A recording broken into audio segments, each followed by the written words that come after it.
Ja, so man wea pa ia mana malu Samoa whai ona whaanoina nei taimi tātou te whelo iai e pe ona fuafuaina ia solulu o vai aso te tas. Talvatu le tautua Coffee Night mai Long Beach, California, le meo lo matou whasalau mai iai. Haftai le atua i le pule whasosoa ma le tuna mai peolo na alofa tu noa e mawhai ai ona tātou manuia i le tino ato fo ima le tu whaaleanganga. Haftai foi ana puipuinga o lo soifua ma lo tātou wola e ulawa ina o tātou no fale mo se taimi ona o le whamai o lo o whawhewhewhe ai ia ai o lo o to te lava o lo o saonga le mu ia o lo o to amari e fo i le nei e fiafi. Ia i le tua lona lava vi inga, le tua le lei o se tua alofa o le tua fo i e whafonga mai e le o mamao o ia mai tātou. Alo whasosoa mai lava e ia mea i te tau mo le aso. Ia o te tuna tuai le awanoa ia te oe te mafo whawai le tua ia o le a o te ina i tātou se te talo. Ia na tātou whai mea whaasolo fo i lea. Lo mātou tamae o le langi o te whiawhia lava e sota i atu ia te oe ala i le suafa o lo mātou ali o Jesu Keriso. O te whiawhia e whalawi loa lea fio lo wanganga pa ia i te tonu ia i mātou. Whafta i atu ia u ngā luenga ma fuafuanga o mea umalawa o e whatinoina. Moro mātou manuia i le tino ia ai whapea fo i lo mātou tū whaaleanganga. Lei lava se vahenga o tangata i le o iai au whaamnianga. A o potpoto mai o tangata ma lātou mai moina nei Paul Kalame. Ia mātou te loto whaaftai o no au wala i whawhengo fiai o na mātou sotai. Mai lau whaunga le li o te tautalai ma le manino tautala ma le whaingo fiai. Ave ngō fiai fo i au tangata la lātou whaangolongo. Te wala au le malosi o le mawhauwhau le poto, ma le whaalinga lātou te iloa le iailau o fio. Ia e whaatamau ai ngai nai lātou le nei e fiafi. Se mea le lei mātou te maua whaatasi mai au o fionga, ia whaapopo atu le i mea ua umo na lātou talia. Se mea fo i wangalo, ia whaamna tuina le nei e fiafi ai sisi iaileri. Io mātou whaongata tau, aua o onga. E whau whawai o mātou o langa o ngā lue mailo wa nganga pa ia. E ta pena i mātou, whama maina, whapa ieina. Aua nei po nā, aua fōina iei se mea e tauleanga inai. A ia ta lia ngō fie lau fina ngalo lau sila sila mailo mātou tangata. Lo mātou iei le. Ilam ta upo aso e ngatai, se tas fo i aua o onga le li Jesu. E o te talo ina ia. Te tala lau a fionga le li se o mātou wa ai mai loani me le leimo i mātou ne e fiafi. Fa mangalo so mātou a leu le toto le o Jesu Keriso. Fa peo na mātou fa mangalo atu i e o lo anga le angamaia i mātou. E ia whaia lo finangalo i le meo lo mātou i ai fa peo na whaia i nā. I lau suafa o wala wai. Amene. Amene. Ia ole tam fai o te loa faisi umi o tātou nofo i le si o manga o whata oto aso e ngatai. Ia te loa foi wa whasoro ngase lau whafonga. Ia wai e le to teleni se fia in tau po aso e ngatai. Ia te loa e peo se meo lewa e fia iai o whata oto. Vason te atu nei e whai asi tau numi lave la titi e au te tono lo ngai atu le ngā pa ia lo lava fo i le maloso le mawhawhau i nā e te whawse ngai o tātou o mamau i tua le tusi e Taniel.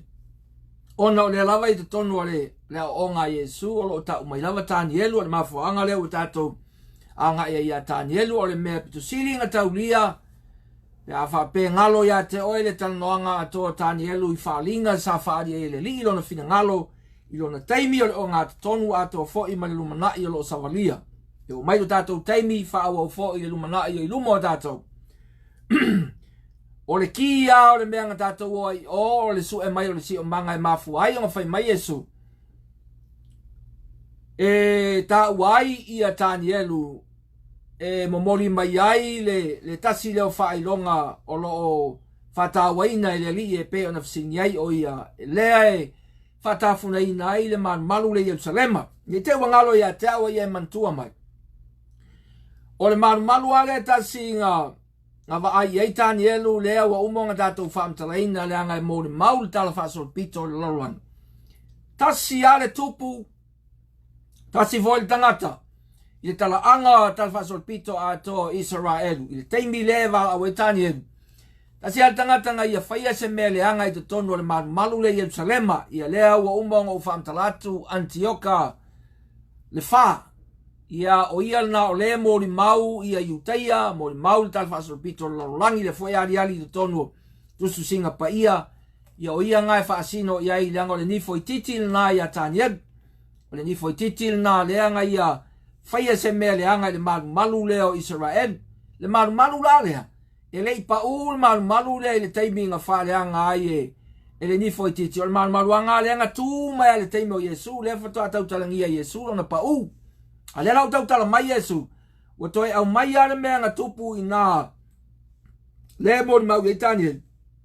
E toe au mai i le malanga le tu le malu le lawa tala no ai Yesu yo na so le amtanga e le toe tu le malu le apa u lalo a le pa u la le malu le mo le mau ai i a Luka man tu e to tolu dato mo mau o lo dato tu loa o le tu sia Mareko da bas fu tolu luas fu fal Mateo ia a le luas fu tasio o Luka la le manino mai ya malu le Yerusalema.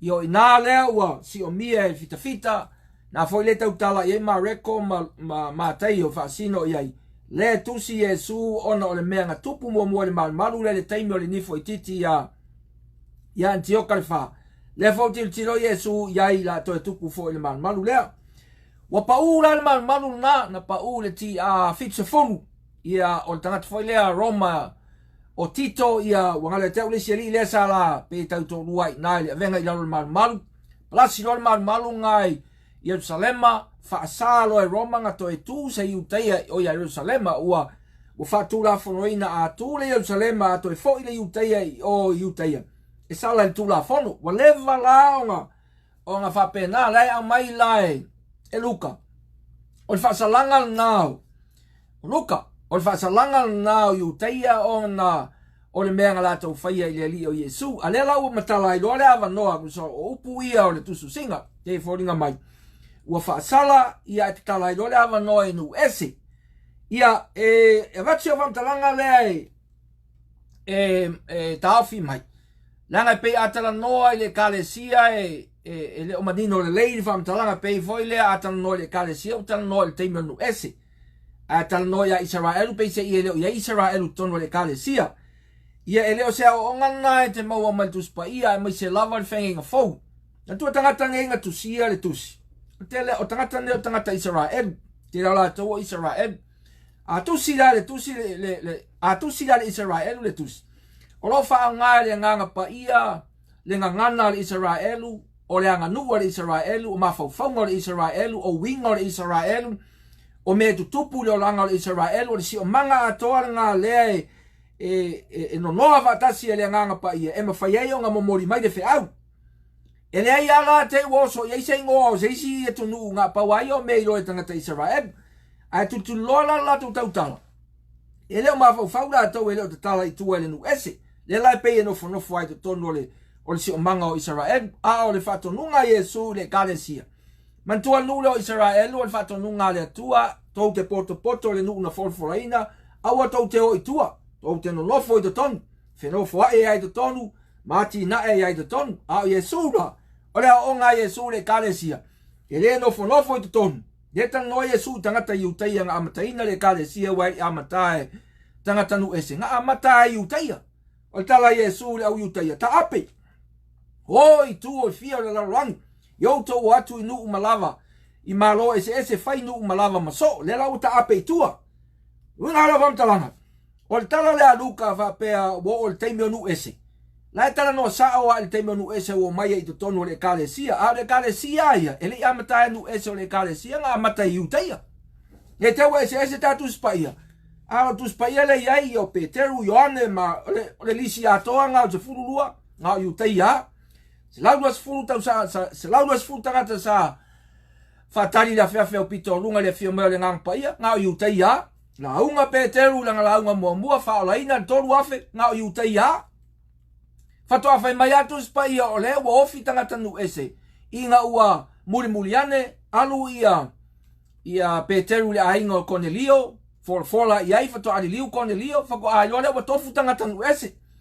Yo o mai le aso nei, mole ia whamau ia mautuine lo mawhawhau. E o mai aso nei, on to ato tele ale iu teia o le keusiano.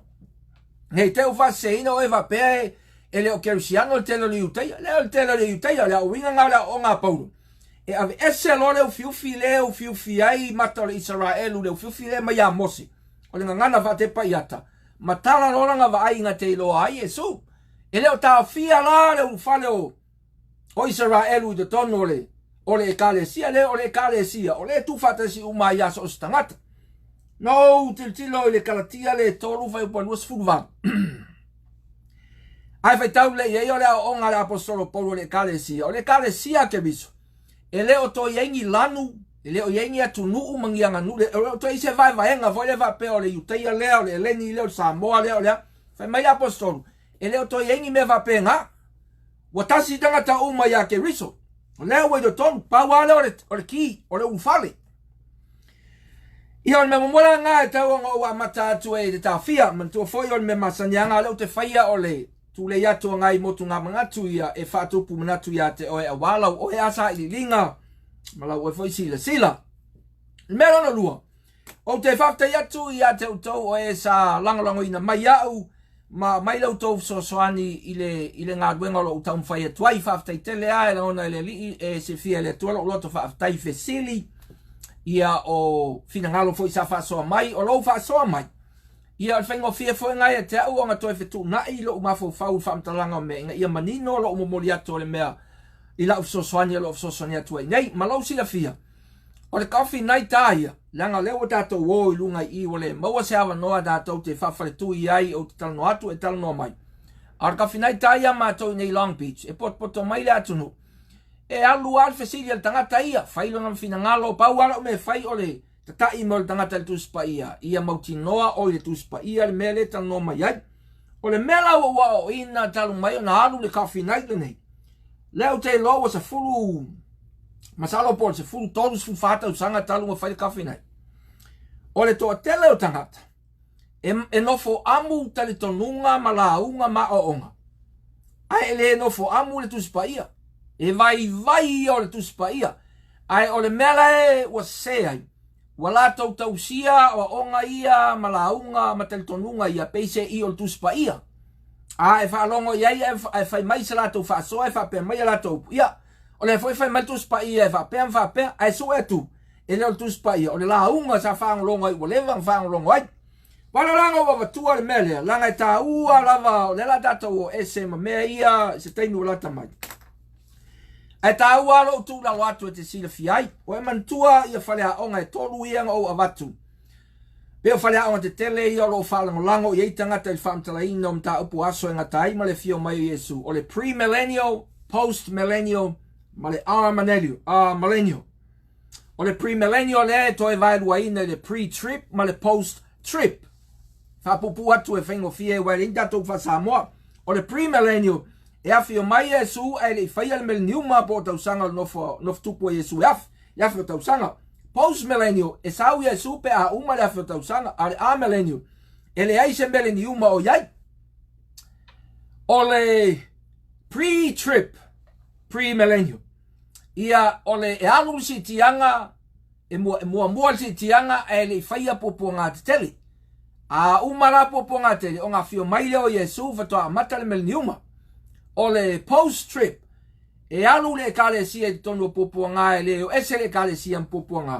E uma popo ngā fato alu si tianga o mai mai Yesu, ia amata le mileniuma. Ia o a onga langa o lo iai.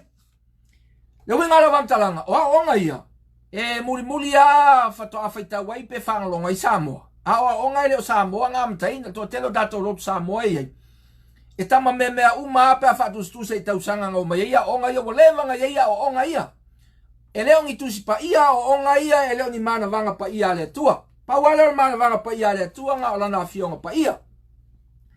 Le fa pe ai le fionga le li. Tus pa ia malava mai le nganga o le tu ia ngai. Wa I fa tonu fa poto el tanga tali ame ton. Le la fa tilo ale tu si upu le a o tato wa o onga o tato fale a onga o tato mta opsi. O tau mawhainga ngā le tangata ola. I le mea ua ngata I longa mawhau malonga sila fia I lalo o le taita inga le nganga pa ia. Whawhanga mai, e le wha pe a taita ina le tangata le nganga pa ia. O nga ia mara malama o mai le mea o whaasoa mai le nganga pa ia. Le ai e vai ana mawhau ngata o le mea o iailanga whaasoa malonga malosi. Pau whanga le mea mwhingonga I loa I le mea le se saa mai le nganga pa ia. O le saa la le nganga pa ia. Le sa waia o onga ia. O la ula le wawa watu mala whawhau tua ia Samoa. Nanga to tele auto. Ele I mawa so to ava no to ke mwa sila le ia I le faunga mai o onga nei. Ia e pe o lewa mai o onga ia no fo amu le tele o tato. O nga tato tau silo le pe o tau singa o tuspa ia. Ia ele o se tuspa ia nga o tele o whare anga ia o onga ia. Le o te sapsapa iai. A ia manino le leile mele ila o fautua o onga ia. O mea whainga ruenga nga a mai e fesoa soani. Tato te malama le tuspa ia. A le whawhikau le leo ke lau tūlai mai. Ua tausi e tātou mea ia pe o tausi ngal tuspa ia. A o lai ngā whaavesi, vesi o kākou whaasoa I mea ia. O ngā tātou tūli o so lau lea koso mai le maua tuspa ia. E langorango aia o onga ia. O ngā langa e se sei. Mantua e pe o ngai whaafonga mai le o vinga atu leanga o le manatu leo Yesu. O aso e ngā tai le whaasolo mai ai ia mesia pepelo ngei. E lua me tau pepelo ina ile mesia o lana o onga wa sui e ia le. Le mea moni lua o anga wavenga ma me fa avanga ilo lo tol tangata inga ia to tele muli ate ia menga mia langa tato tilo lele tua o ina. O le fina ngalo le tu e fa isi tato tala. Awa nei fa nga ina le te Apollo se meo ise vai. E fa ima mea e fa awa uma yeli ngā ruenga se lea. Le lau te fau tu atu ai. O mta upsi siling e ipo o falea onga nei. Ngā whaatanga le nganga pa ia ma mai so soani tātou te loa iltus pa ia. E le iau mai a tātou te tausia whaatupua. E whao ngā tātou iltus pa ia tu lou peo se tā vini. Foi le kako ke mai e langlango ai le mea lea. Wai mau mai. Me la leo te whautu ai. E tā ua ale upu foi le poto. O le tangata poto e whetalai. Longa mawhau. Te tala longa mawhau. Mea lea. Te whawhautua, te tala lau mawhau, leo ua watu tusi e te whaitau ai. O tusi e anga ua watua e anga i ele tato mtau. E leo ngi mtau sili. E leo ngi whalea onga e leo ngi tonunga. O upu ngā o leitu tonu le tusi. Ma ngai alau teimil nei. E te mtua whaitau le lei ai. Au e te mawhau isi moa o onga i wai lang tuspa ia. E mawhau I upu ia e au mai. Lau whalea ngā sosoan. Ia e sila le lei upu ia e au mai. Ia o mawhaingo fie o le ia o enga e mawhau. O lo wawa noa le te mau ai le mea le whai mai le tusi. Se tila o e taimi lea e le I whaali ua le tusi lea. I tupulanga o mawai e le I whaali ua le tusi pa ia I le ngana whapertania maamla mai pertania pe e le ave sea ma le ngana e leni ma le ngana e peru sauen. Ia enga o se vai ngā e whaitau ai alto tele ngā whaangalongo ai rato tele I loa le mea le tono le tusi. O e lama. E tā ua I alo tā taimi lea ua tā lima le tosi. Alana mea, o le whaitau le lei, o te whautua atu fo ia o tau ia e. Ua mana malamba le ngana wha Britania. E mana ia lo mā tele le ngana wha Britania langa le tatou ngana wha Samoa. E o laile lei, ia ai tele awa e ngai le ilonga na o le mea de tau o ngai ai. E wha malama le lei, iai ma manino le lei, iai le whiau ma le tusinga, le momoringa mai o le savan. E whaingo fiai, le lau o te talanoa mātuai. Ma ia lau tilo le tuspa ia pālangi so soani au. Ai anu whea tuspa ia pālangi. Au e te ai whiri. Ai wha o ngā uma ia. I tu ai ngā whali unga lai. E mai seu tau ia tā tau ia le malama le ngana. Fo I lea e leni ia ma le ngana e perun tusi mai le tusi. Ma ngai o le tele o whali li unga e te whaitau ma whatusa tusa. E ma whai ai o ngā oa le malama ia o e tau la lata I le mea lai ai le ngana ngā sau e le tusi. Ia o le memo muala nā. Ia manino le lei a te oi. Po le ale mele te tausia po e tausia tuspa ia. Po e tausia le talitonunga ma lea o onga. Amen. Ia nā. O lai si whai mea o te awatua I mei o talitonunga. Le te lao taimi e whapea le upu. Ia o talitonunga ngā le matou lotu. A e fia malama I talitonunga o le tou e kālesia keusian. Alu e sila alu tilo le lei I le whaavai. vai po tal tonunga ngai lisi mai ai paulanga me ta o tal tonunga o le taulotu o tele o langa o tele tilo o mai tal tonunga o umo tal tonunga a o le tele o fa vai o ekalesia e tele mawai to tonu le o onga le o fai ma tal tonunga o le na ekalesia wa e ka mo mai le e alanga le filia le ekalesia o onga e tu e ton o lai e lo lato fai te tenga langa e fai sila ve lave o le mtau nei te iwa so onga fa lo e se mea tai te se ina tu e ma le ekalesia ia e mo musulata i tai o le ekalesia fa pena e maelo se sila yai pes fa te tainga ia matou nei le Nasareta e leo te tonu ala mako whaawae ia katiunga ia e se furu ono ia a o ongoro ia o te tonunga whaawae e leo la veai me ia ai alu fo ile langa o te sau mai le Assembly of God nanga mata mai elo o langa ai alu fo ile Assembly of God e te le mawai fo me ia o le lato se furu ono te tonunga ngai ai e leo o mai ai te tonu me ia ngai te ua o wha ngā le tangata le upule wapel te tonunga leo datou lotu e aua ngai tai se ina se tasi e lei ala manino o le mata o le vai ia whiko fia i lenga datou folau manuia ia na mua ngā lua o le upu lea le wapetania o le elect sa au mai eisef sosoania se tasi o usoa whai wheau ia ua wha lau te lei nai fo ilo umafo whau am whainga e sosoani I ila la unga lea Yesu. Leo o watua o le elect o le tangata filfilia. E whaalua o ngā tala noa mai Yesu le upu lea elect. Melanga le leia i alo le whaitau le leia o le tusi. O lo au mai le whai upu e luas furma le lua o le mātai o e luas furma le whae whapea. If those days had not been cut short, no one would survive, but for the sake of the elect, those days will be shortened. Ale whapupuina i aso, e le ai se tasi ola. Leo pu leo le langal whasamoa le whamele se tasi whaolaina. Pe la kaule punga whaolaina, pe o le whamele tusi, nobody will be saved. E leo le sa ole mea, no one would survive. E le se ola, e leo le whaolaina foi le tali o Yesu. Ale ola foi le ola vea se pelu po se pufana. Ai mafua ona whapupuina i aso. Ona o le au filfilia. O le upu mamua ngā, o le tau mainga ngā au filfilia i Yesu mamua. Ai alu le whai ungo le launga. Whaupa tots fumatasi e whapea. And he will send angels with a loud trumpet call, and they will gather his elect from the four winds, from one end of the heavens to the other. Whai mai le whasamoa. O na awina atu aile e ia o ana a ngelu ma le leo le pū leo tele, ma le pū le atua, po le pū leo tele. Ma latou whama popo pe ao mai le au filifilia, mai matamatangi e wha, mai tu inga o le langi. Wai ka mau mai la, o ngala le e se langona whapea. Kas whai lea am ta upsin siri. Whapea atala no mai le li lau filifilia. Ngā le au Israelu le tala no ia le ola vei le kalesia.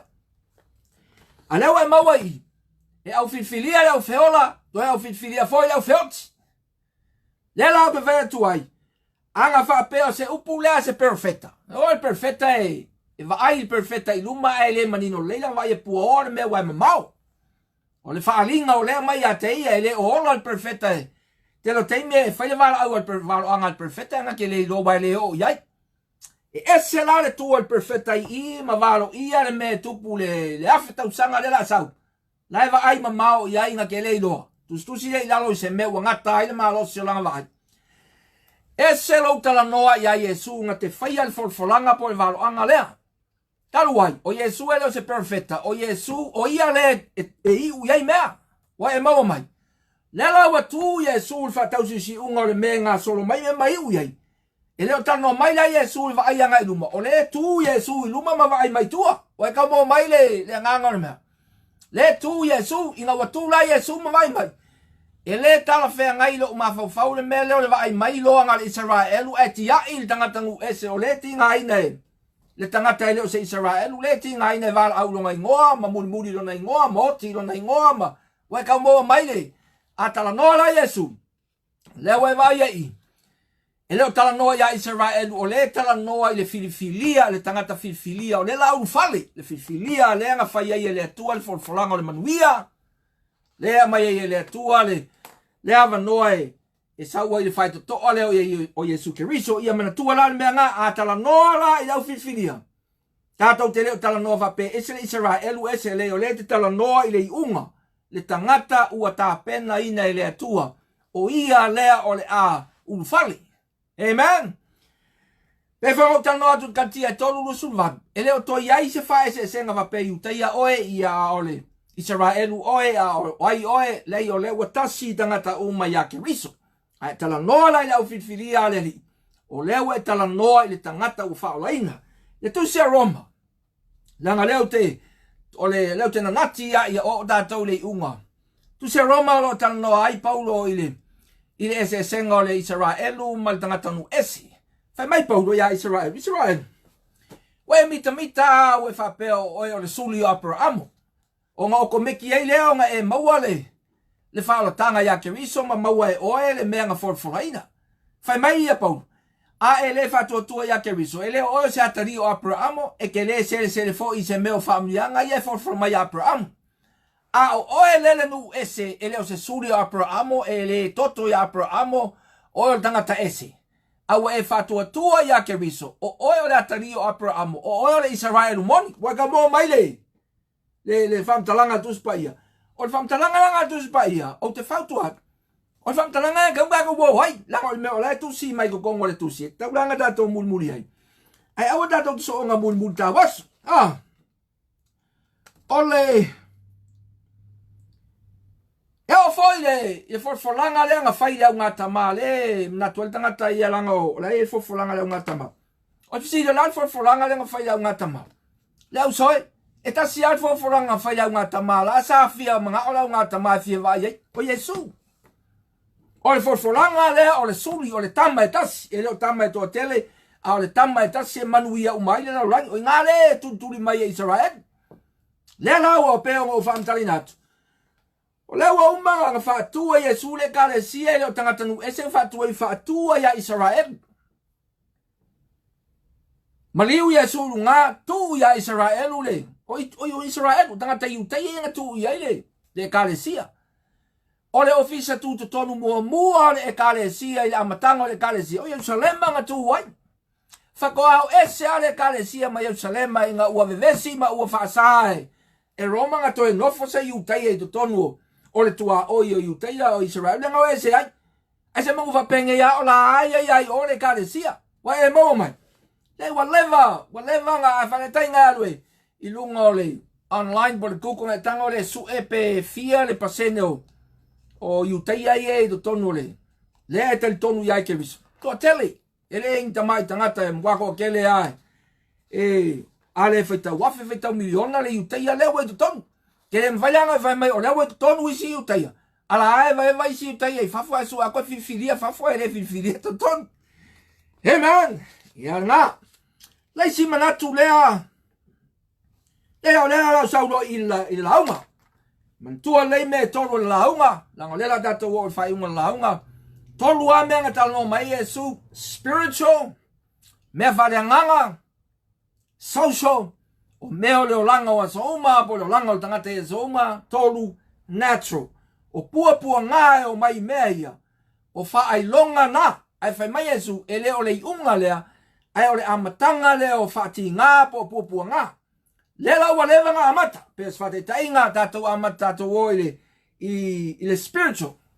Whai mai Yesu, ai le isaua, e aua i mai pe whasolo mai, Mesia pepelo ma Keriso pepelo.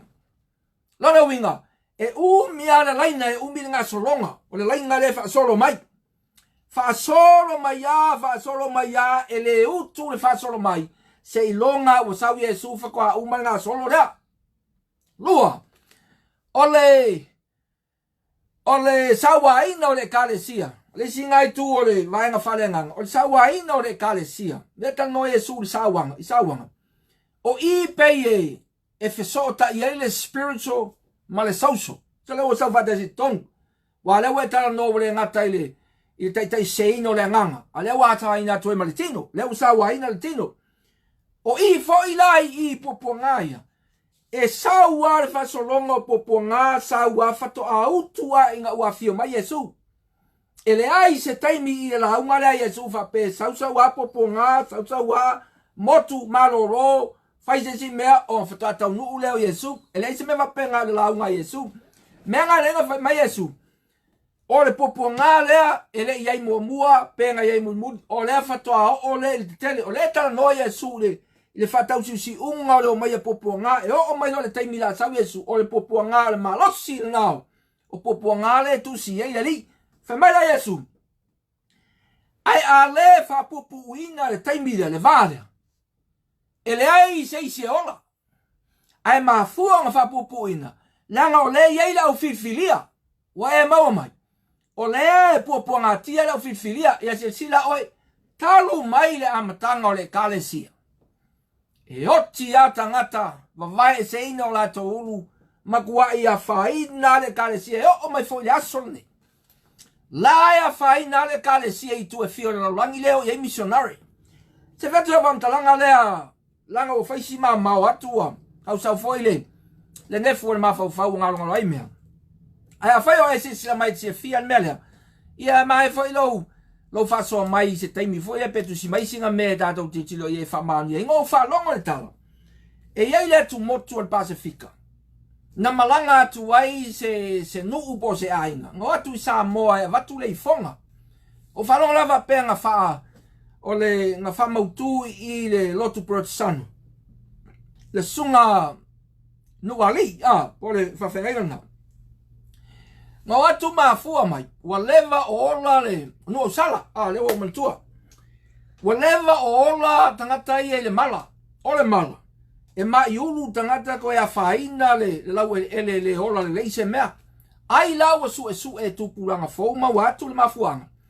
O le unga li I missionary Samoa, mai whanau. Ngā whasia I, wa ngofala ma sasa ulu le unga li a whaina I feo te unga li mai whanau. Le lai pe o le mafofau tangata I o I le nga whanau mai ai lo lato mai lea pe o se mala o le tupu lea whainga mai tangata I. Le la wa suru aku I Samoa e atu e su e Samoa e au mai ai le whamalolonga e tau wala mai le whamalolonga le tuongo whalonga le tala wapenga whaile nu au sala I sauninga. Ia whamangalo mea Samoa pe a te o wawave ai le o saola o whamtalanga o le talanga o whalongo iai e ala wapupula o tala. Wa e tangaio iai wa lewa whasia le whanau o le tua.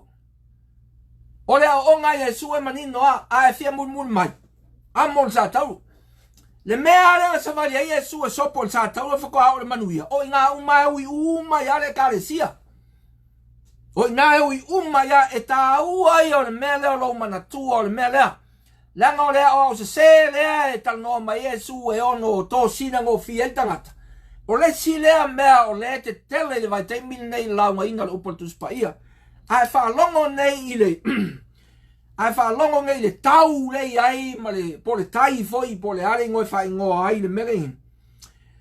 Fia I o tangata keusiano e whaalongo longo I le upo manuia ma mea fia o me sao ai. E fia o mea ngai e tami milo ai.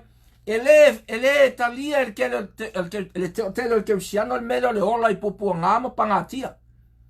E sola ese ai. Me whainga vai ei te tonu o lotu e alanga. Ngata ape lotu o ese tangata malotu. Ta te ia li klesi ngao sāle o tala noa toa tulituli il manatulea. E alanga o ese. Ele fia lotu umi tangata alanga ele fia ei kai me misa ai lotu. Uso lako ma wafau ele kaunga misa lotu e kawanga file e muma. Ngā le hallelujah, praise the Lord, ma vi ia leli. Ai awanga e misa loa, ta ape loa, e ala langa ta ape. E musu le tangata e dumi ai e te tonu o popo ngā, e le fia iai, si ona winga ngā lea. Lona winga lea tangi vale tulo. E fefe voi le, e le ngate le talia popo ngā. Le lai pe se I o le pisi ai le mafaunga lea. E le langona lea, fia sola e si awanga I maua iai popo ngā, ia leo soe, pe ango tano atu, ke leo matua ia o e se a o onga po sem tau psisi. Leo te tilo sao ai I le launga Yesu, e le ai se meo le launga lea. E te maua ai. O lo o iai se me malolo, o a malolo. Nā reo pa Yesu. A le whapupuina puapua ia. E le ola se tangata filifilia. Ai whapea mai. Ia o Israelu ngā. A le o matua iaohe. A whapea o Israelu. A oai ale se au filifilia le whatu mai angelu. Wai mau mai. Le upo le au filifilia. O le upo le taunu unga. Lewe tiro ia i lato uma o e na wala. Au le ngō Yesu Keriso. Maola. Menga tau tangata filifilia. La foi o ia Peteru. O outou o le malo. O outou o le tangata paia. Lai, umiale o upu ia nga ave a Israel. Lea o sii tangata langa o le taunu unga leo le folfolanga. O i lea e matua ai mea. O i lea wari ali ai le mea sa tuli mai Yesu mai whenga tuai. Leo taunu ia Yesu Keriso. Ia o Yesu Keriso la le ki. Ona o aruai lea. O sauro lea tatou tala noa i mei o. O lewa maua mai le whatau si unga la sau Yesu. E pei e pipi i whata si ai me whare nganga ma meo leo langa. A le whai sau e ma meo le natura. Le la te whaitau watu ngā awo mga i whaitau wai. O la e ta o mai le masina wa la vea le whetu, la vea le la. O le te tele le ngā meo le natura. Mangua le natura dato amata mai ngā mafui a ingei o onge wha mai o pau ngā mea. A leo e whalongoi. O leo wa pipi i whaatasi i nei. Ia marunga i mea ia sau marunga. Le lau e maua mai wa te le ana mea. Whai mai Yesu. O le sao le nao pupua ngao meo le natura i le putu. Ma le vevesi ai le taimi. Ai tau nuu loa mai Yesu. Le taimi o le lalata le sao o Yesu. O le malolosi fo i ngao mea. Te fia tala no ai la i e tu whale ngai. I mesia i e o mai. Ma perfecta pepelo e o mai. Tato te o lava ia o ngale a Yesu. Foi o ia tani elu e amata mai ei. Kako ole a tani elu e waku. E sau tani elu ole ni foi titi. Ole ni foi titi e peona o watu vai aso le te atune. E tau tala wha mawarunga o langa tau tala o langa ngana malonga mawhau malonga loto e wha sau siri. O na fōringa nga. A e o mai i a Paulo. Tala no mai Paulo le tangata o le malaia. O le wha talanga e tas. A e alu ia wha alinga i le manu fe aile ei. O le wha talanga lava nga e tas. Le lau o wa aya tu i a Yesu le wha soronga lea. E leo mani, e leo wha talama Yesu fōringa o le Mesia muli ia. A le ma whainga fisoso ni mai langa le no noa e ia o lana la a onga i o ia tani. E ma whai e onga tatou tilo i fōringa ia. Se i tauwhi man mea lea wha mole ngai te ua waluloa e. O toi fo tasia le amatanga o le tusi ia kenesi. Lai ei le ngata fo i lea nga wha soso. O lona ingoa lei o ia whainga. O le ngata tuai, o le tarako, o satani. Le unga le whamtalanga. O le nifo i titi a tani elu wa mawai si ngata maloa. O le sifa o le nifo i titi il taimi o Yerusalem inga wa pa ule maru wa mawai na. Ai le mawai le tarako, le mawai le tarako lea satani o le ngata tuai. Lea e sau. Ngai tau tala i Paulo. O lona mana le ngā yo iei mea ia. E te tela le mana o le mea lea. O le te apolo po le ngata tuai lea po o le satani ia po le tarako foi. Inga ua le talata mantua oe. Le te mawhau. E ala nga fiti le tamaloa le whai meia. O le whatalinga o le sau o Yesu. O le mea le fiti e le li lea. O i la le whasoronga lea. Ia e maua mai. A e whaitau le tangata o le malai a Paulo. Ia o tangata ngai tasi. O fōringa ngai tasi o le li lea. O le toe Mesia pepelo a lea. Yesu roa. Whai mai la Paulo. E le mawhai o ngā sau le Mesia sa. Se i aria li mai. Le li lea. Wa e kamo mai. Wa leva ngā sau whasoronga o Mesia pepelo. A o le Mesia muri a pepelo. Ye o mai wa te le al kamanga o mtau tia le mana man malosi nga wa yai. Fa penga foi perfecta. O mai ya perfecta. Pepelo al fatau si unga le te mau o ya faringa ele nga al manufe ai. Ala pipi i mai mal perfecta. E te sida fi ai al fatau si unga le tal noi o i le vesi ai le. Le popo nga o i le malosi ai popo nga. A o le o onga. Ele o yai se manava ele o foi se mapsanga. O le tuli loa le. Le kale sia i to tonu o popuanga. E leo se mea fau. O le mea ua leva nga sa waile kale sia. Le laua maua mai. Le afsin mai o le aso ta inga o. tata le malaya o le man fe aia o ma ia Yesu le mo mai o le launga Yesu le ta wai Tanielu su atu ia Tanielu e maua ni foi titi o nga tatou whaloa mai lole o le laine ke vai kwa le mamanu le sa ua pai o ia wharinga lona wingara e le o i to tonu le launga Yesu o whapea mai tanga tole malaya man manu fe ai a o i to tonu le launga Yesu le whasolonga me tia o mesia pepelu whako a motu al whasolonga ngā wafio mai Yesu wa e mau mai ia nara ole mea lua le iei ole leo te fia tala no ai ole mta opu leo toi tutu langa ole sau le launga Yesu whai mai o fio mai o ia iao au ina atu leo na angelue wha poto mai mtamtangi wha mai tu matu inga o le langi o ia mareko tu inga o le langi malelo langi au mama iai ia le au pa ia po le au fifilia tangata ia le tangata oti ia o le la mantoea mai lo le la toi tutu o nga tatou olo lei o whema fua whenga mata mai ele mele toi tu e le tira fo whenga atu ai o Tanielu ala iai fa fonga la o e famtanga Tanielu ntau pa sfuma lua fa pe Tanielu ao nga toi tu mai e ngauti e tatsi ale toi tu e le luangi toi tu ia e manino le mele le tala Tanielu e tatsi ale toi tu ai lua ona vaenga e toi tu isi le manuia ai toi tu isi le malaya ia e mantua me ia nga le tatsi ale toi tu ai lua ona vaenga toi tu isi le manuia toi tu isi le malaya e saulo ia Yesu Pawan mele o fe mai Yesu o le ao mai o le au fifilia e leo ta ua mai ala le si vaenga o toi tu peonga mai ta peonga mai Tanielu tato o mai a Paulo tala no mai Paulo o leo mai e Paulo o toi tu ai fe mai la Paulo e mua la le tu leo le au o leo ame o tonu le mea e mua la ame o tonu e leo ta ua la Paulo e le si tala Paulo e le si vaenga le pawan me fe mai Paulo e mua ona toi tutu o e na oti o ia keriso le la o saulo o ngala famtanga po e mua nga fa to a saulo si vaenga tato wolo ia faringa ai maua mai ia faringa le wo mo vatua faringa sfuma tolu faringa sfuma riva nga te vatua o le lua te salonia mta po lua mo te salonia fa po sfum lima ma sufitu Yo tu singa ngai te feita wai fa fengo fie langa le mo le lava sta taime feitau ma ka hom ta mai te ua we ngase e moe sola ya tia yau ai ngawe fa mtari atu tala Paulo e mua to e tutu e na oti o ya keriso ai sau ia faringa tanga mai faringa amu ia mona o yai le tofi o le to e tutu ele o ya te ia le pule le oti fa lua le la o tal no mai lola ia faringa le o mau o mai faringa le meale o ya Tanielu tasil to tu lua vaenga o le manuia mai o le malaya paula le mele o fai e faringa o fata oto e faringa i do tonu o le lua le afe tau sanga le no fatupu ai le mesia le mel niuma le kako ke vesi ai Wai mau mai, fai mai ia wharinga. Le toi tu mua le tano iei Paulo. Le lawa sau, o le amatanga na le meliuma.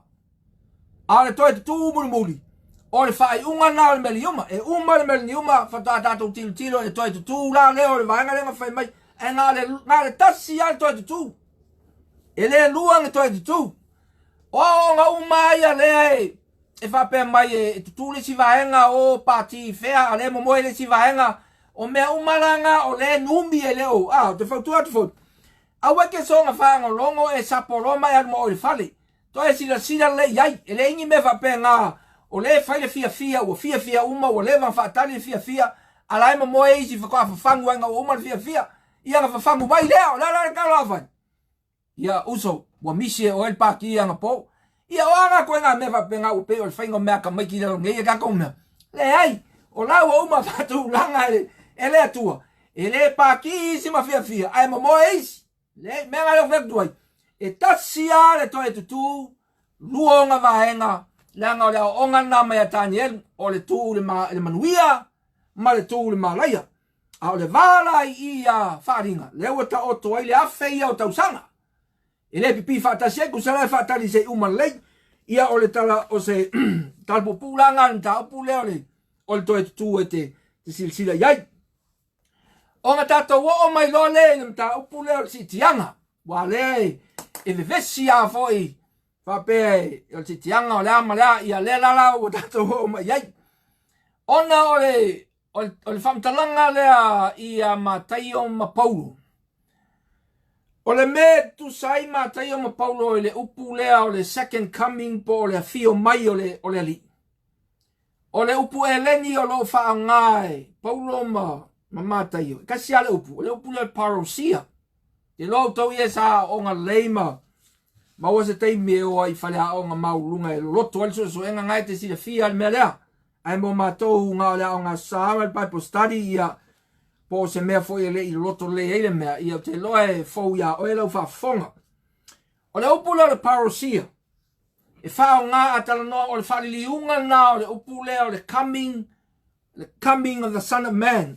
Le i le launga Yesu.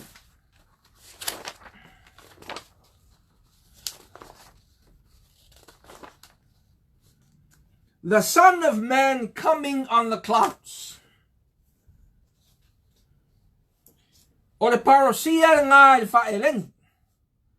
Ai sau whai a Paulo le mua te Saloni e whawhai upo sfulima se o le sfufitu.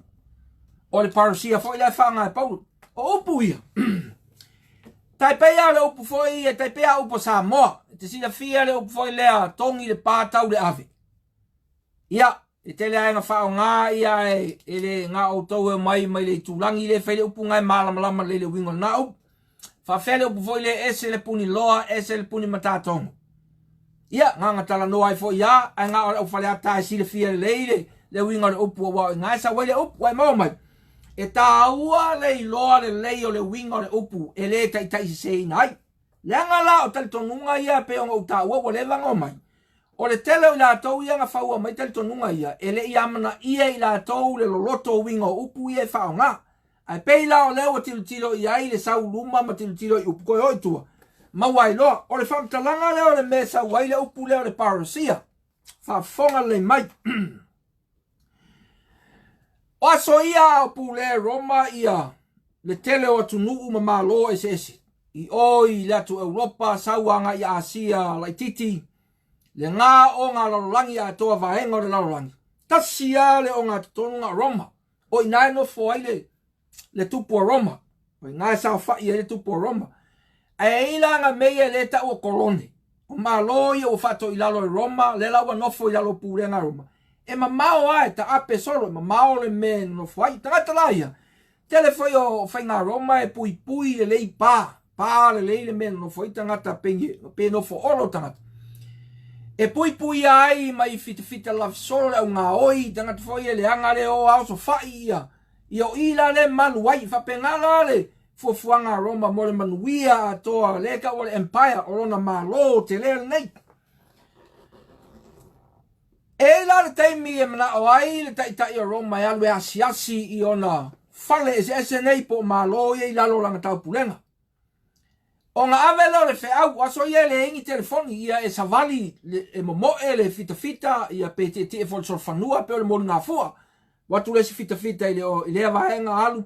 Mo moli arfe au se o le ai lea po le nuu le fie tau nuu atu iai le fua e tai Roma e tau nuu iai. Nga watu loa leo le savan. O le savan e vapea. Ta pena o le aua. Sauni le tai Roma e malanga mai la nasi singa. Ia nga tau nuu a ele loa. Aso ia a malanga e umi. Fie tau sanga whaatali le.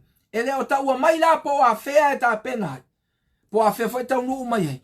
Paulola le mele la fai loa le kovana mta ngata umai e tonu le malole. O le tapena loa. A tapena la. E tapena uma to tonu le ai a matango fia na te unga. Tapena siva. O mea ai. Tapena le waina i a lava le waina. Tapena i a toninga la ei. Tapena so se koe ngā mea fa fia langa o le fa tani le sau o le tupu. E sauroa le tupu ia ngā whaireo fia e tā pena e o foi la i tangata ia e whaipui. E tapena e foi I o lato whamisinonga e whai ele whai unga pe o te tauonga. Tatala pe te tau whai pui pui. Lela e tapena, o no whanga lane, whanga mai oi, lela o tapena loa, whatari lea so waile loa, o no whanga nei pengo tano atu no whaoro. O le olo e whaile mata I lungo I ngai tu waile tangata wā ai o ia ngā lele oa a tōre mea, tu wai mare pū. E tangata wā ai, e tu wai mare pū. O tangata e te tono le olo. E o mai I whafo le olo e whai eia lato whatoanga e tau si ei tangata I tono le olo. Usai o mai whafo e ngā lue ai. Tō whatoanga mala watu le fua I te tono. E tino ala tangata wā ai e loa tu lo le fili I a ili le pū e tau atu ai tangata I e vave I te tonu. So sola I te tonu nga I a onge maua se si whaf. I a vai me walu fili I on whape ngā lea. Ai ona la o lewa I aile whatonunga o lea e whatali le taunu umai o le tupu lea Roma. Lea laua tapena fo I le tangata wā ai. E wa ai o atunu ia. E le peo Samoa voi lea e. E lave le vauta e pipi le lan lau ava fo I e ola I a mea atunu ia. E tu vala ia le meno no fuai tangata e peito I te ato afa. E ngatasi le mea e ke le va ai se la au. E mawhai le tangata va ai o ngai loa ma mao le sau le tupu lea a sau fo I ale tupu. E le whapeti ti mai ngā o ia mai ngai sol whanua se wha. Le e matua sau a toa le vai ngā au e pui longa ola mai lunga le awala. E o mai umai e whatalele mai. Sau, e lo ma mao atuala le tangata va ai le pefu o sol whanua o ngā ili lo leo le pū. E tau atu ai tangata o leo o sau leo sau tupu. Ai mantua la, o le ma mao a pe fia. Se fulu maila le ma mao. Lea e tilo I el tangata va ai. O tangata umala ai e ngā lulua I whaf. E lo le pū lea. Ia langa lo I te tonu. Ola I te tonu e o e tae ele. Wha mama. Ia matu lunga. Wha mauro o latou ofu latou tonu. Ninga nge bolewanga tapena. Wha ngā yoi uma te tonu wha tau e tau nuu maile. Le tupu. Ia alau o ta te tia me le tau tonga e taunga I awala fia. E wha tadi. Wha whanga maila oe. Uma loanga ta pena. Lewa ta pena uma wailo. Mama le sau at sawan. O ngā o mai loa le I whafo tangata. Oi e whawhetau I le tupu leo malanga mai. Vai omen. Olo I o whawhetau I ngā whailoai a. Whailoai. Li liu loa tangata ia ai ta yala mai pe tai mai le tupu e mai ko kongo lo lato wa ai. Vai omen. Le melanga e tau o le parosia. Le whao ngā e paula le upurunga. E whamatala ai le parosia o le li whaola. Whai mai la paula. A saura li whaola e ke lewa ai la tangata wa ai o. A lewa e tiro runga. Wai bau mai. E lo le pū. Whai mai paula. E lo le pū. E le mua tangata o lai o la e mua le na oti. To e tū. Whanga mai la oi. Le oti to e tū lea. Wholinga ai a le I le parosia le a Roma. Le tangata foi le whenga ruenga I whafo ai oso I to tonu e sui le ofu. Whoringa ngā mele e lo le pū. Tūl tangata e lunga wale to e tū mai mare ofu tū ai. Alao tū mai mare ofu fau. Wheliwa ina loa whai mai loa paulu. O na ave ina e leo I tātou. Ia whafonga mai lao le parusia. E watu a au mai to tonu le tupu e le eise me foi le waku ngofo e loi o ma whai e whare ia I o e whare piking iki ngofo e mo se kai milei. E watu a I o tai mai loa I o le parusia ngā le tanu ai paulu. E o I lunga whawheloa I le li I mana angen. O ngā tai mai le I lalo nei. He man! Iau ke loa tātou ia le talitonu me fole ai ngā tamai mā moe le o ngā whai ai mā. Iau ke loa ave ngā tae o le fiafi a leo tu whautu atu. Ke leo maua tu spa ia se me whapea o ngā watuaile o tātou ngā wala tau le vani monimo o ngā whai ai le ngā vani monimo le ai ngā tamai mā moe ma tu whai pale ngā tamai mā moe a ngā iai se me whapea ngā tu spa ia. E ke le whaalongo ia au o ki ngā inge kau whamkalakon mea o ke oso sao ai whai kau sao mai mea ngā whaulavi. Le se me whapea ngā kuso le se I mai le maui o se I mai o ngā meore ngō whatas. E tū le iai le talitonunga. A le lawa maua mai I le upu leo le parosia. Kai pea le upu lea ese le puni mtatonga whaleata. A e le loa le winga le upu ngā. ke le mawhainga e whao ngā le upu ngā e se, e lo foi lo na winga, e tā ua lo le mea sa wai e o ai lo mawhau whau le mea lea, ka pengara le mea leo te batuai, o le winga ngā le upu parousia le whao ngā. O le tai mainga, o le siitia i lunga, siitianga, o le siitianga i le ongo fongofo i lunga, o le siitianga e o mai lalo. Ia, whaafonga la oe. Lela o mai ngai o mai lalo le dato laulangi whaile o le. Ava pe sa o e o ngano fongofo i vani monimo whaile ai ngā tu whai pale ma whai umai ngā maumea. A le whisiri la, a wala mea i o mai i le mele ni umai whai ai. O a mele la whai ngai kai mia ko whai mai awhi tau sanga lango fo i, o a mea la whai lalo i. O le plana le atua, e whai uma me ngai. O i ngai e, o le atara ngā o le parousia, e o e au mai. Amen. I o lai le tusi langa le lau whangatia tia tō lewa, ngeno mailin sinia o umalteng. I o lai le tusi a whaalinga. Ai le maua mea ia ngai ngā le tāpus futorus fuiva. E a fio mai a whetano mai la po solo paulu. E a fio mai Yesu le taimi ale e tasi le si tia lau pa ia o mai lalo mai Yesu. E o mai la. O le saunga ngā Yesu le fasi ele manu fe ai po le tangata le malaya. O i le fasi ai le ia le perfeta pepelo. O le amatanga la o le melni uma. Tanu lo Yesu. Sai loa le manu fe ai po le antikeriso. Po le tangata le malaya. Po le keriso mulimuli a le a pepelo tanu lo ia Yesu. Sai ai ma le perfeta. O na tongi loa le paafi. Tongi whaatasi atu ai ma se oli ma le oti. Le wau. A e pu e le tarako po satani. Tongi te tono le toe le ngata. Tau fiei nā mo le afe o tausanga. A matalo le afe tausanga. O a umala me e fia fai o le aingo le tamai ma moe o tufanga o pale o le fainga o wa uma me e o i e fai ai. It makes sense le mawhau le mea lea. I nam tā upu e. So vai po. Ai vai tau whasolongo mala ia i to tono tu se wharinga. Lai ai le mala lai sa saa mai ai saul whatonunga. Awangai pa i le waina. Vai le waina ma le suahau. Awangai la vea. Vai e talepe uma mea. Ai awa talepe le waina. Ia. Lau sai, o le mea lea, ia wa ngā se mea kuwhapapo atu, ai awa kia ve mawhaina. Al tala Yesu ngā whai o le aso le paseka. Te le toi inu al fua le vine, ne fuka toi inu ape au le aso kusau wai. Ia le la veku, a le whai mai wharinga, awa lo kea le waina, ia le awa whapea. A le loa por mele ringa le lo kea le wainga, o le wha moi mai le ri o ie. E whai ai le aina le o le, le te tala ai le amatanga o tausanga ia. Uma lo le. Lela wanga lela wongo foi Yesu lela fa wa le dato ya faringa. Uma lo le afeta usanga to e fatul ta rako sa rota rako aru a maia makoku. O makoku na o makoku o maia ya esquero o tala esquero. O le valo anga ya makoku e te saue o so fa ile malo o le engi pa mantua o le vanga no foi Yesu male karesia no fo fifile mo le o mga biengi fai o pa to usanga le file mu. A le lau alanga mai ele tarako ia makoku. Matangata uma ia ele o la vedo tono le li o Yesu. Le ufa so oso tu fatas. Le vai ngā au tele le la sau. Fafonga mai la oe. O le sau le kale sia mai le amatanga e tau mai le amatanga o le. Tau mai le amatanga o le fai ungo popo ngā wa amata le meliuma. E alu ale kale sia i to tono popo ngā e le sola. A o ira le fai unga le mel niuma. Le mea le o whaasanga mai, le o sauras wha inga le a makoku.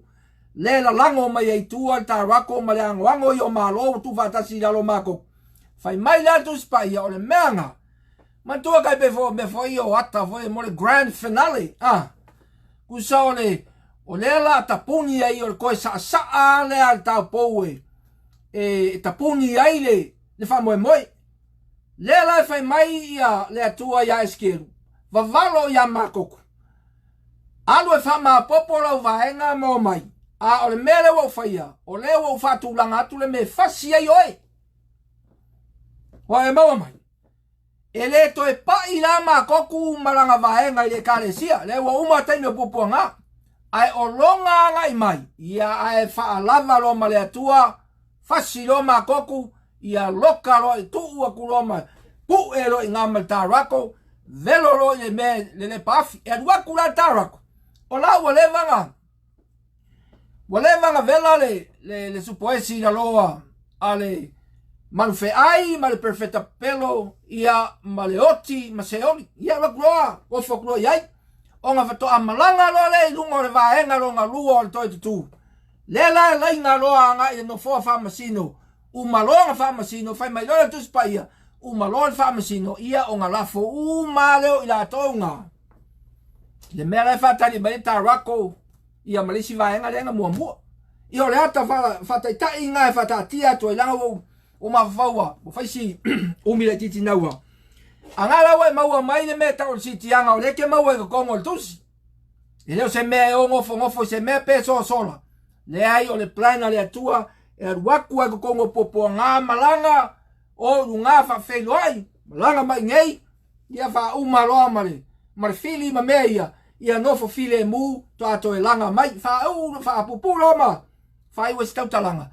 E lua tangata te tele o le tusi kako ke whaatari o le mele tusi. O le tangata le amatanga o le mele niuma. Ma le tangata le whai unga o le mele niuma. O le amatanga o le mele niuma o le manufe ai. O le whai unga o le mele niuma o ma koku na a e tasi ale a nganga le tu o le nganga le tarako. Ia, vai aso la lea. Ia le a tatou o mai e lo e tatou whata otu. E te whafofonga i la whaingo whienge ia oe. Wa si o manga lea. Ia la whaingo whie lolanga appreciate. Ia ma e maua se ma noa fo i lau sila i whata oto le leo Yesu. Awa leo umanga tatou taea a tolan si o manga. Ai, sa monga i whafonga mai. Sau si atua ai le insinia wa umatai. Ia leo whai mai insinia wa. No fo sala u le taimi. Ia mera leo soe. Ta pena. Pai me foi le fai si vai nga le alu si tianga mo mo fa kari le si mele tu ele se me o tua ke mi si ole lo le pu ai ele ala. Fa kai ala nga we tu ngo fa ali o fam si no nga tongi lo ma o le mele le pai le fa kari mel ta rako. Ia e ta pena lei o fa ta otola. E me tua sanga mo moli ma ele mele aua nge e fa ta tala no. Aua te fa ta mala, aua nge ave mama ine lo ma fa fau. Aua ngai ole ngia o e whapea umare siawa ngoa la ele siawa noa. Whata o toia la sau. La e sila silai. Ele ai amangi mea whapea ngā. Mela le leo soi. O le tangata ua while ngalo e alu le li. O la ule whautuanga. A whai alo whiwhilinga ke alu le li. Alu lo le li. Ia la koe ngofo foi o le alimeto e ngofo e le sisi mea koe ngofo e. Ai o tangata le whapea alo nga ma whau e. Totoa ia le lopo le li. Tali tonu mai oe.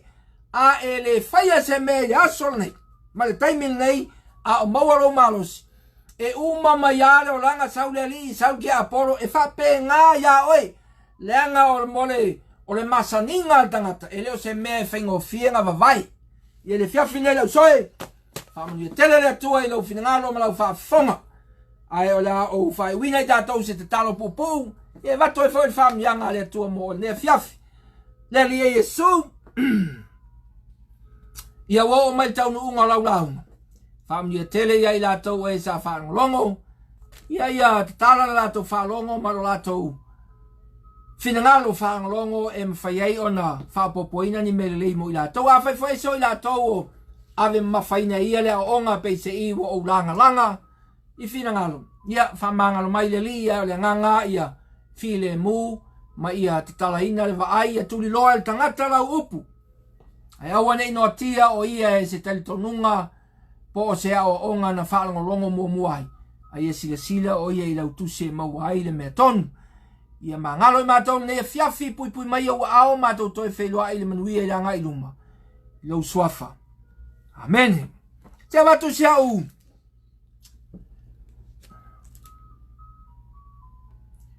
Ole afole sfurulua nā nei. Ia o te lore fitu tōn sfuru ngā PM i New Zealand. O le sa wala ulia mai au e le sunga ia Philo, lana Paul Kalame. Ia e whai eisi na whatatanoanga na nei me tau whata oto. Ia e malosi mai vi whangalongo ai pokalame fo sia uso po le halo fo Samoa. Ia nga e sisira iai ia e se i vai po le halo ta upo le al te tai o pokalame o lo fina ngalo ai. Ia nga ftuna ia ile mo i fwele sis whapoponga me lei ia e sawia. Samoa whailo se malolonga wha malolua tu foi pe vai se upu o sala. Ia wha mangalo mai o le atari lava o le tunu. Ai manuia oe manuia lo tato o tua e swafo Yesu. Soifua.